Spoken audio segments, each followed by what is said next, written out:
the country will decide who the next president will be.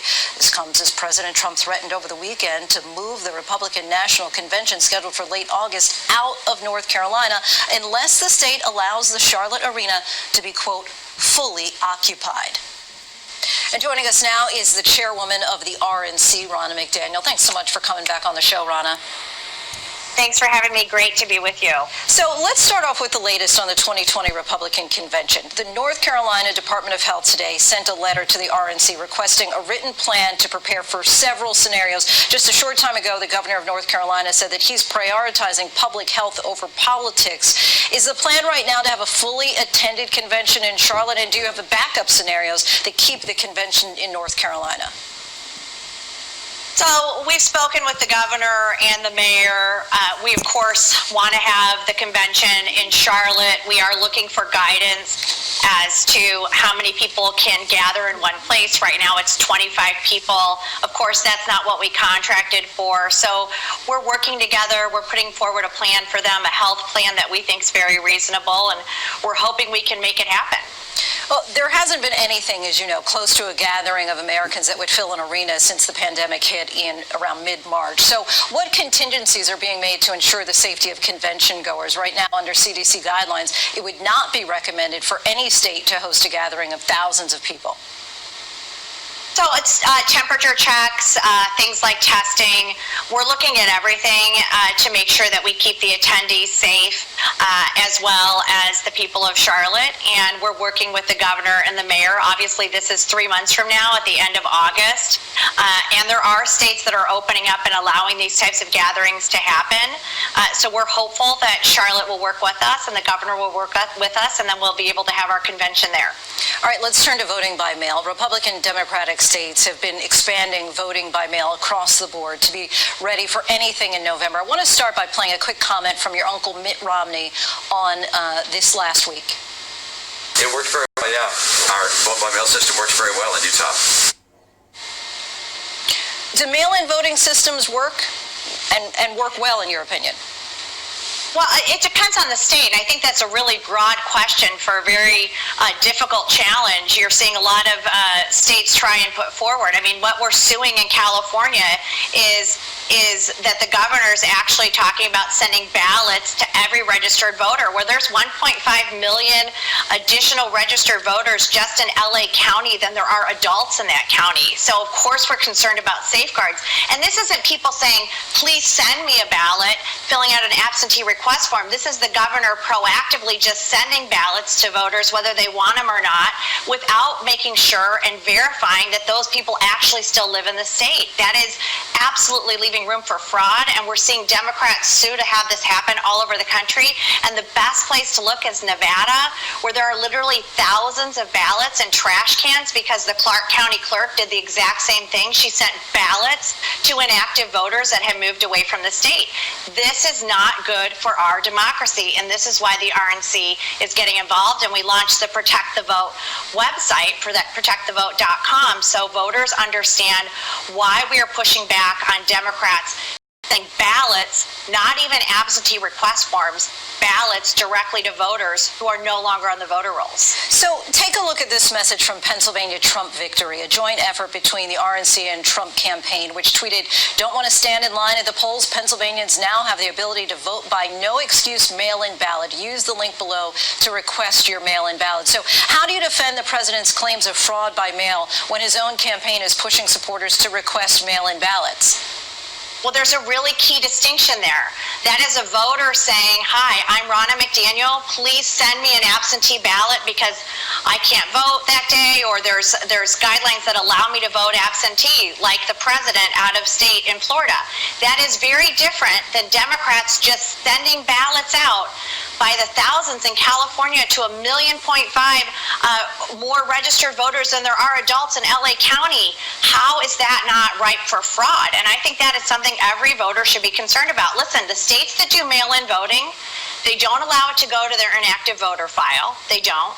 And it took them years and years to implement processes that made it safe and fraud-proof. You can't just upend an election in 5 months and expect the whole country to be able to go to mail voting and have those safeguards in place. Plus, Democrats are suing to get rid of safeguards like signature verification and voter ID that would additionally ensure election integrity. So the CDC's guidelines are to, quote, encourage mail-in methods of voting if allowed in the jurisdiction. This morning, the president tweeted, mailboxes will be robbed, ballots will be forged and even illegally printed out and fraudulently signed if states increase mail-in voting. So does the RNC agree with the president or the CDC here? You're seeing us systematically go into states where they are just mailing ballots and not asking people to apply for absentee request ballots. Every state has their guidelines. It's very specific to the states. But what we just saw in Nevada, with thousands of ballots, literally in trash cans, not absentee request forms, live ballots, should frighten every American.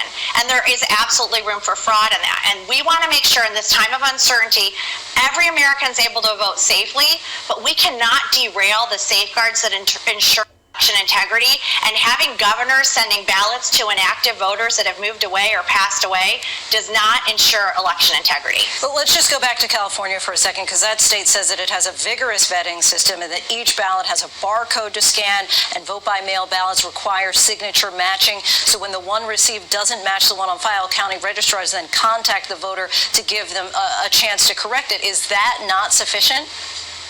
Well, they have not said that they are not sending to their inactive voter file. They have said all registered voters. They have not cleaned up their voter rolls. And why not? Why not, if you want to ensure election integrity, let the voters ask if they want a ballot rather than just sending ballots out? Isn't that one step of verification? So I think that there are a lot of things that are being pushed that have nothing to do with election integrity.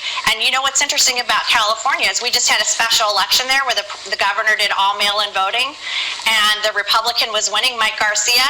And then the last weekend, he decided to open up in-person voting because his candidate was behind. So we are seeing Democrats show a lot of hypocrisy in why they're pushing these changes all the way to November when we're in May. And we saw in California alone, they pushed ballot.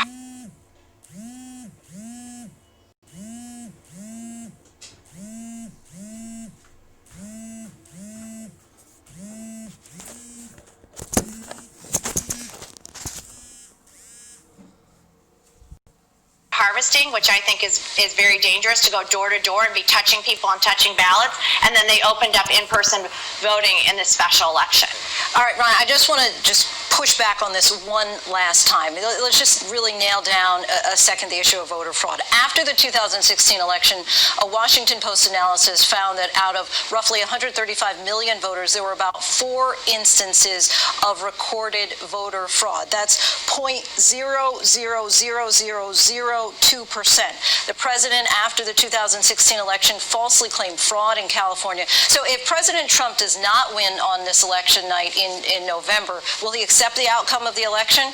Oh, I'm not going to get into hypotheticals. I fully expect the president to win, but I also expect Democrat leaders to put safeguards in place that ensure election integrity, and flooding LA County with 1.5 million more ballots than there are voters and adults in the county should deeply concern any American.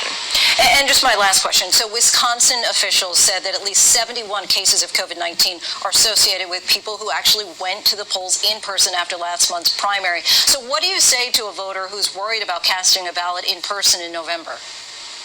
Well, every state has a mechanism for absentee voting.